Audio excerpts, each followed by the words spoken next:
একটা হচ্ছে এখানে অন্নপূর্ণা ভান্ডার নিয়ে কালকে আমাদের সরকার 1,20,00,000 কোটি রাত 12টার মধ্যে রাত 12টা পর্যন্ত সমস্ত টাকা ছেড়েছে। যারা অনলাইন করেছে তাদের ঢুকেছে, যারা অফলাইন করেছে তারা ঢোকেনি। কিন্তু আমাদের এখানে কিছু কিছু জনসাধারণ ভাবছে যে সরকারের দোষ। আমি বলতে চাইছি এখানে আমাদের প্রধানমন্ত্রী মুখ্যমন্ত্রী সরকারের কোনো দোষ নেই।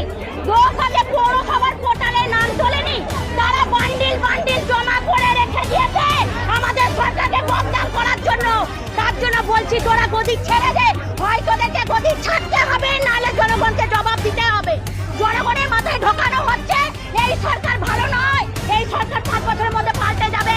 আমি বলছি এই সরকার 50 বছর রাজত্ব করবে, এরপর 100 বছর রাজত্ব হবে, তারপরে যোগী আসবে, হিন্দুত্ব সংগঠন হবে, হিন্দু রাষ্ট্র হবে।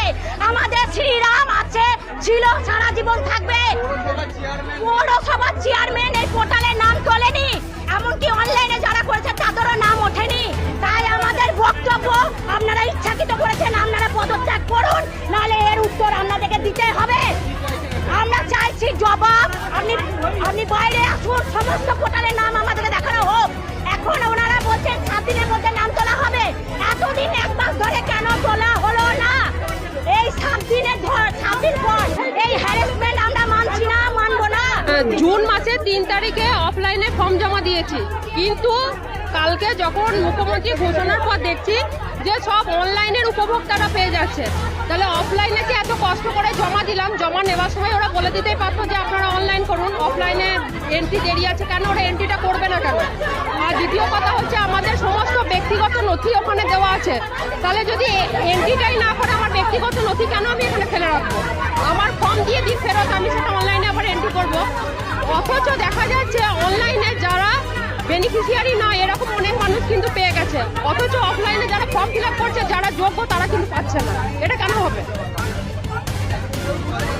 হ্যাঁ, গতকাল থেকে দেখছি ম্যাক্সিমাম পোস্টেও দেখছি সব অনলাইন পেয়েছে, অফলাইনটা পাচ্ছে না।